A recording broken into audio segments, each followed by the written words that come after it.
It's more than just Britain put to the test by its third terror attack inside of 3 months. France, Europe, the rest of the world awakening this Monday to tales of fresh arrests in East London and beyond, the profiling of homegrown suspects who saw fit to don fake suicide vests and carry out carnage, and the profiles of the innocent. The first publicly identified a young Canadian national who reportedly died in her fiancé's arms. The immediate response has shown the best of Britain. Police seen dancing with spectators attending the One Love charity concert in Manchester to benefit the previous attack's victims. The 8 minutes it took to respond, but we're also 3 days ahead of a snap general election, and the gloves are off when it comes to who can best police the streets, the internet, deal with nations accused of turning a blind eye to terror, and deal with extremism more broadly that's near and far. Today in the France 24 debate, we're looking at the response to the London attacks. With us from London, Nikita Malik, research fellow at the Henry Jackson Center's Response to Radicalization and Terrorism Center. Thank you for joining us. Thank you for having me today. From Bristol, Simon Schofield, senior fellow at the Human Security Center. Welcome to the show. Thank you for having me. And from Argentan in Normandy, French Senator Nathalie Goulet. Thank you for being with us. Thank you for having me. The France 24 debate on Facebook and Twitter, the hashtag F24debate. I guess a sign of the new normal in London are those new concrete and metal fences put in place overnight on Waterloo, Westminster and Lambeth bridges, part of precautions to stop assailants from using motor vehicles to mow down pedestrians. Nikita Malik, your thoughts on is life in London going to be just, well, a little bit different from now on? Well, of course. I think following the immediate aftermath of these attacks, we're beginning to see increased securitization, and that's only natural because people are scared, and that is the entire purpose of a terrorist attack, is to strike fear in the hearts of individuals and citizens who live in a liberal society. What will be more interesting to see in the weeks and months to come is the long-term strategy that will be in place.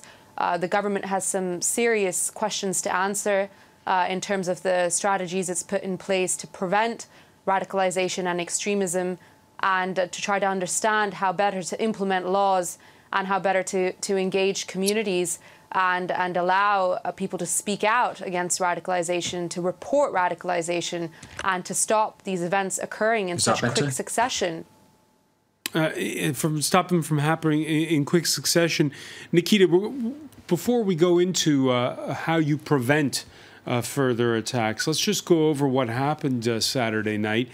8 minutes from the time there was the police were called in till the time that the 3 assailants were dead. Your thoughts on what happened? Well, I think it's something to be proud of. The fact that if we look at numbers, 3,000 individuals are currently on a list that are being monitored by intelligence and security services, and 20,000 people. So we're not talking about a few hundred, tens of thousands of people who are violent individuals who could potentially replicate what we've seen happen on Saturday evening, that the police were able to, within 8 minutes of the call going out, completely get to the site, approach and kill these individuals with very few casualties in the process, and also to release information to help civilians. You know, once this happened, the Met Police were releasing the tactic to run, to hide, and to report what was happening. So I think it's absolutely something to be proud of, and the fact that we had medical services as well, brave young people, instead of running to a very dangerous situation and helping those around them. Simon Schofield, your thoughts, because initially when the attack happened, we were wondering the terror alert level being lowered from 5 to 4. We thought, oh, did they lower it too soon? But then we also saw the response time, which, as Nikita mentioned, was very, very short and swift. Absolutely. Well, the response, the the warning was lowered from critical to severe, and the reason that was done was because at the time there was no specific intelligence of an attack. This one wasn't foreseen; it wasn't one that was expected, and so that's the reason it was reduced. But I don't think that means that there was any complacency. And as we saw, the 8-minute response time, I think, sets a professional gold standard. I don't think we could have asked for any better response. Nathalie Goulet, your thoughts on this? Because here in France, when the attack in Manchester happened, a state of emergency, which has been in effect since the Paris attacks, was rolled over till the end of the year, with whereas the British have already pulled their soldiers off the streets. Well, it's not done yet. Huh? The Parliament has to renew it, so it's not done yet. We are under a state of emergency, but I absolutely share what have been said before. As a reaction of the police in London was absolutely gorgeous, because remember the Bataclan and the time that our forces need to intervene and to stop this massacre. So I think that the British people and everybody has to take care of what has been done in London, and maybe take an example of the way that these things has been organized. Since the 7/7 attacks of 2005, there are many, many more police in the UK who carry firearms. Still, though, the British resisting calls to arm all bobbies. I do not believe that arming every one of our officers is a sensible or practical option. Those people who've carried out this attack want to change our society forever. And I don't think we want armed to the police officers or military standing on all our street corners as an example. Simon Schofield, do you agree? I do agree, yes. I don't believe that the militarization of the police force is the right way forward, certainly not at the moment. I haven't seen any evidence that would change my mind on that. My view is that we have a very different way of doing things to the Americans, and I think it's easy for Americans, and probably to a degree French commentators, to see things through their own eyes, where armed police are very common. But I don't believe that our police are any less effective. Yeah, because let me bring you in on this, Nathalie Goulet. Here in France, it's not just police. There are more and more. We're seeing municipal policemen who are armed. Your thoughts on how the British are reacting to all of this? We just voted some months ago. You know, we just voted because the policemen they need to be in position to react. And, you know, it's not a fair war that we have to deal with. You know, it's very unfair. And so the policemen are also, they protect our life, but we have to think about how to life. And then with your guest today, I'm the only politician.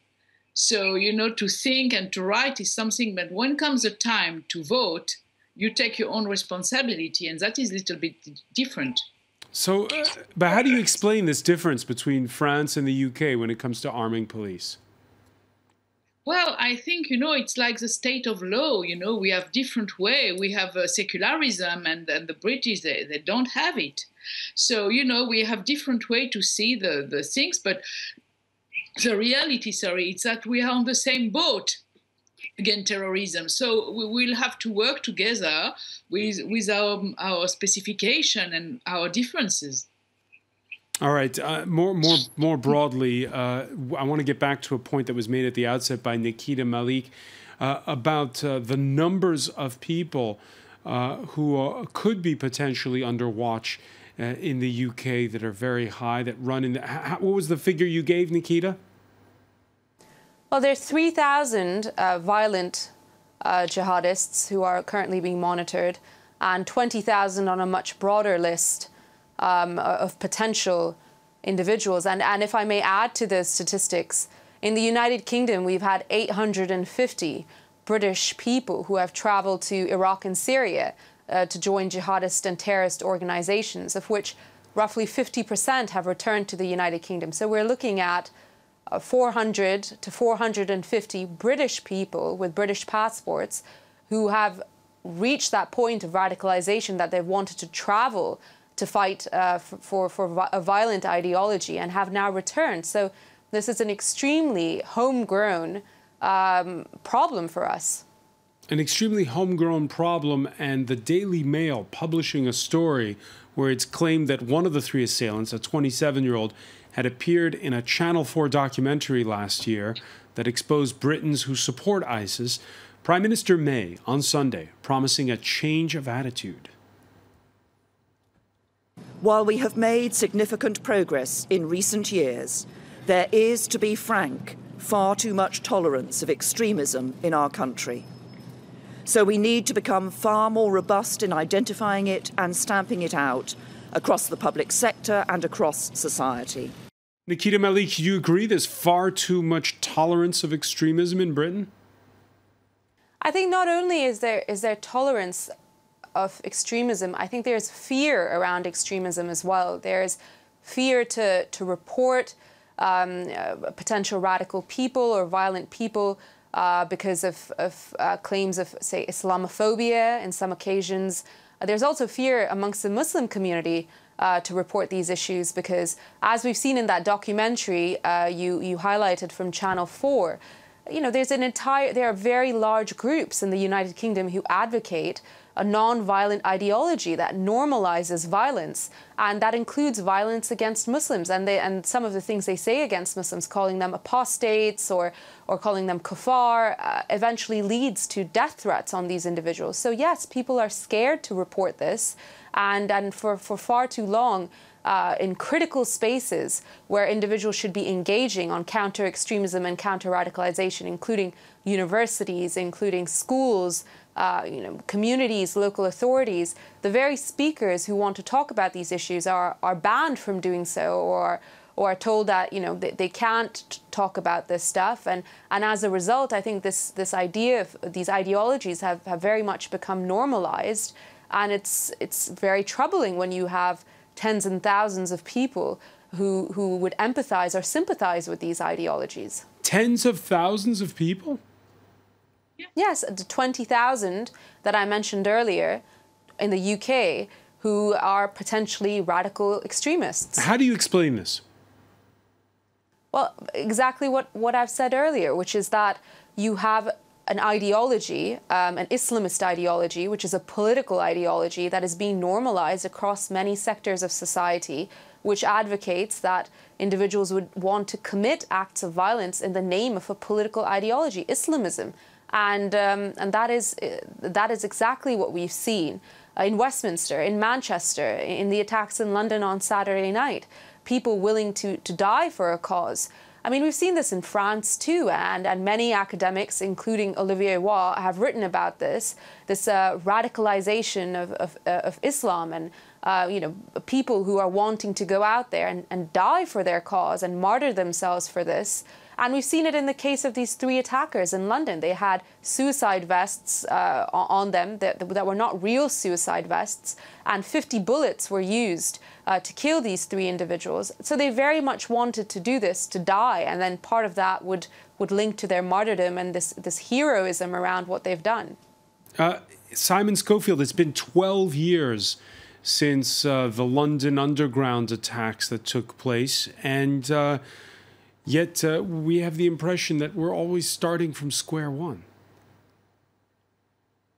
Well, I don't think it's very fair to say that we're always starting from square one. I think there's been significant progress made, but it's a continuing game of cat and mouse, really. As we will take increasing countermeasures, and jihadists aren't stupid. They think, they plan, and there will always be ways around these countermeasures. So it's a case of having to keep up.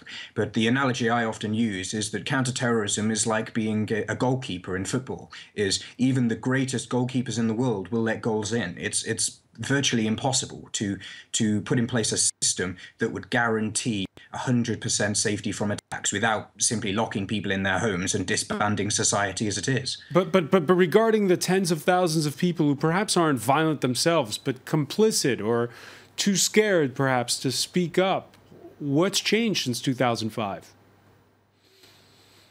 Well, I think there's been a lot of developments. There's, I think, the prevent strategy whilst a very strong strategy, needs to be beefed up more. Because the problem you find is that there is a great gap between being a sort of Salafi, ultra-conservative Muslim and a jihadist who's, you know, someone who is violent in those beliefs. And you know, in society we draw the line and we say that one is perfectly tolerable and is a matter of taste, and that the other is intolerable and a matter of security. But you can cross that gap far quicker than the authorities can intervene. Nathalie Goulet, are the British on the same page as the French when it comes to how you handle this problem? Well, first, we have been very successful in the matter of reporting, because we have this kind of hotline in the Minister of Interior, and so the parents, the scholars, and a lot of people can report in all security and for themselves. They can report young people on the verge of radicalization, and this proceeding has been very successful. I was listening to what had been said before, but we have to be very grateful also to our services to put this line, because it's very successful. We are now over 14,000 people on the verge of radicalization reported to this line, and it's good, excellent, because we can try to prevent them to go further. All right, how programs like Prevent actually work is something we'll talk about when we come back. Stay with us. You're watching the France 24 debate.